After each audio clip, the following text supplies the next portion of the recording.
Du take-off, j'ai pris le temps d'analyser 2 heures de vidéo que j'avais d'une session à Alaya Bay et j'ai repéré les 5 erreurs principales donc, qui arrivent le plus fréquemment et qui nous font chuter lors du take-off.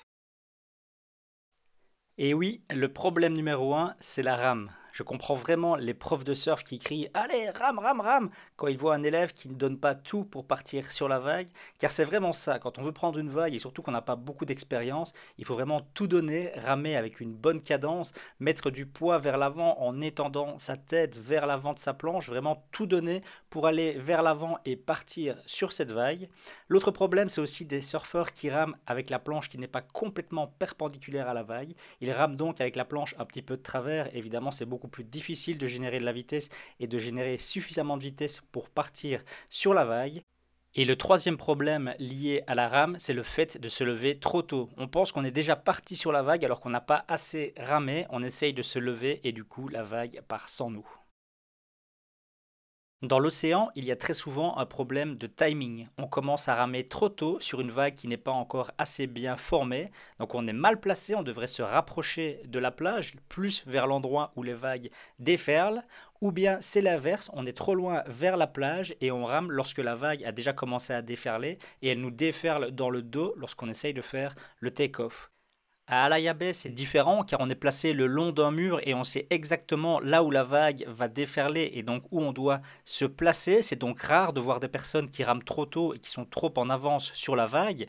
Par contre, c'est assez fréquent de voir des personnes en retard parce qu'ils essayent de partir sur une première vague, ils la ratent et puis se retrouvent donc 2 mètres plus loin là où la vague va déferler. Ils sont mal placés et ils se font donc croquer.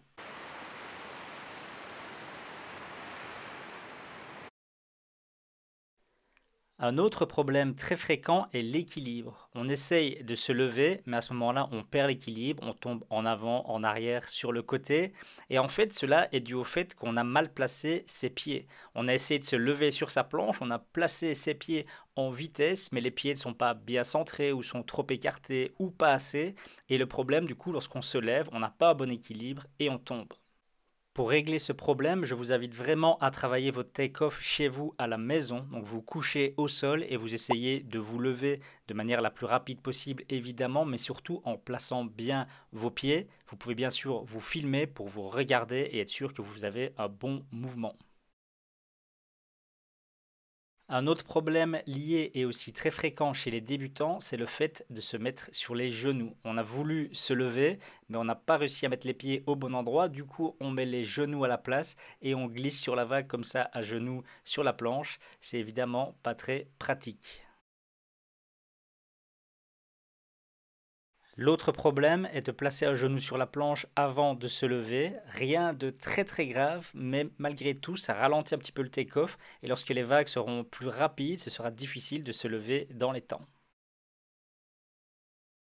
Problème très connu des débutants et qui fait souvent peur parce qu'il peut parfois donner des mauvaises chutes, c'est le nosedive. En fait, on met trop de poids vers l'avant et donc on coule le nez de la planche en bas de la vague. Il faut vraiment penser à ne pas mettre trop de poids sur la planche, sur l'avant lorsqu'on est debout.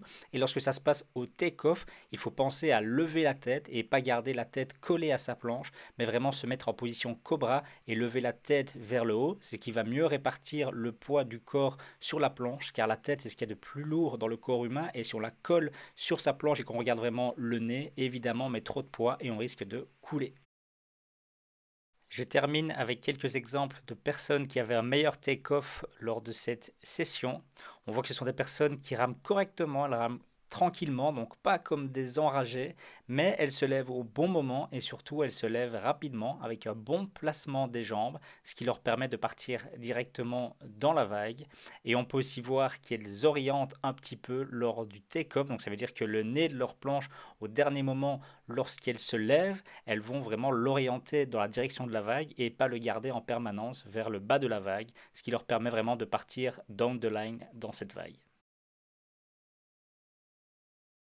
Et pour terminer, un exemple de ce qu'il ne faut jamais faire sur un spot de surf. On voit ici une personne qui essaye de prendre une vague, qui la rate, mais qui va quand même rester là et qui va essayer de prendre la suivante alors qu'elle bloque finalement une autre personne qui était prioritaire. C'est vraiment très très dangereux. On voit que la personne ici a dû se laisser tomber pour éviter la collision. Ça aurait pu donner un accident parce qu'on prend très vite de la vitesse et une planche de surf lancée à cette vitesse peut blesser ou évidemment en casser une autre.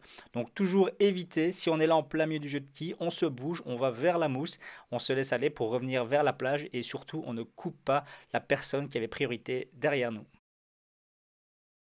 Voilà, c'est déjà la fin de cette vidéo. J'espère qu'elle t'a plu. N'hésite pas à me laisser un petit commentaire pour me dire quel est ton problème principal au take-off et si tu l'as retrouvé dans cette vidéo ou non. Ce serait aussi très sympa de me laisser un petit like et de t'abonner pour ne pas rater la vidéo de la semaine prochaine. Salut!